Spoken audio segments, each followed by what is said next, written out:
मुंबईतले रस्ते होणार चकाचक। महापालिकेकडून काँक्रिटीकरणाचा प्रकल्प हाती। 65 किलोमीटरचे जवळपास 214 रस्ते काँक्रीटचे केले जाणार।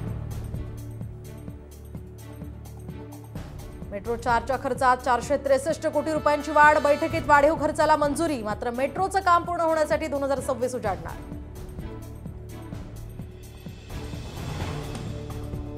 पीओपी गणेश मूर्ती असणाऱ्या मंडळांवर फौजदारी खटल्यांसह शिक्षा होणार। हायकोर्टाच्या नागपूर खंडपीठाचे आदेश।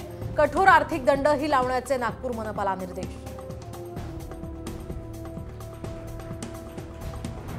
राज्यात आज जोरदार पावसाची शक्यता। पश्चिम महाराष्ट्र, विदर्भासह कोकणात आज मुसळधार पावसाचा अंदाज।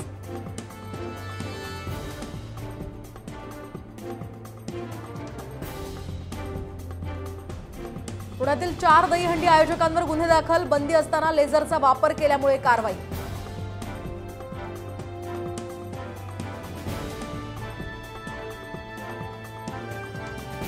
सरकारी नोकर भरतीमध्ये दिव्यांग प्रमाणपत्र सादर करणाऱ्या संशयितांची तपासणी बोगस आढळल्यास थेट कारवाई करणार। पूजा खेडकर प्रकरणानंतर सरकार अलर्ट।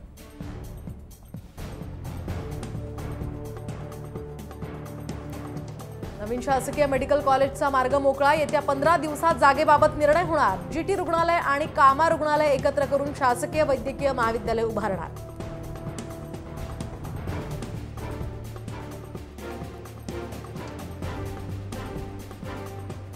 नाशिकच्या खडकमाळे गावात पालकांचा मुलांसोबत जीवघेणा प्रवास। नदीवरील पुलावरून पाणी वाहत असल्यामुळे स्थानिकांचा या ठिकाणी त्यांना करावी लागते अडचणींचा सामना।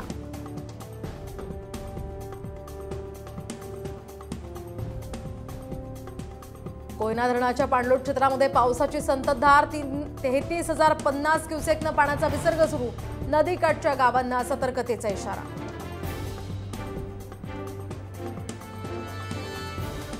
काश्मीरमध्ये एकाच वेळी 2 ठिकाणी ऑपरेशन। घुसखोरी करणाऱ्या 3 दहशतवाद्यांचा खात्मा।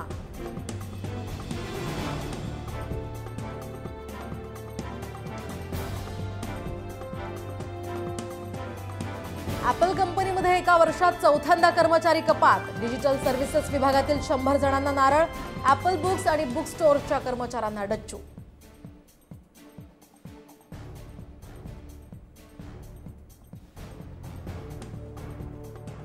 यावर्षीचा बहुप्रतीक्षित चित्रपट पुष्पा द रूलची प्रतीक्षा संपली। 6 डिसेंबरला चित्रपट प्रेक्षकांच्या भेटीला येणार। निर्मात्यांची माहिती।